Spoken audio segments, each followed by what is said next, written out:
ওটা তাদের পার্সোনাল ব্যাপার দাদা, খেয়ে টাকা দেবে না আমাকে কৈফত না দিক, এক জায়গায় কৈফত দেওয়ার জন্য সে রেডি আছে। আমি তো জানি কে দিচ্ছে কে দিচ্ছে না, অনেকের আমার হিসাবে জিনিস একটু পরে করি সে তো জানি। আমি একটু দাঁড়ান, একটু পাবলিকটাকে একটু খালি করে নি। কেউ রাগ করবেন, এনি ফৌজি মানুষ আছে। একদম একদম একদম অবশ্যই। আমি আগে দেওয়াটা আমার প্রয়োজন। রাজুদা খেতে পাবো তো? তোমার জন্য আমি আছি তো। কটা খাবে? কত টাকার হয়?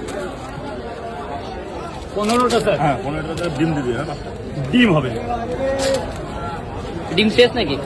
না 2-4টা আছে, ওটা স্যারকে দেওয়া যাবে না, ঝোলের ডিম আছে। আচ্ছা যা আছে তাই দাও, অসুবিধা নেই। ঠিক আছে।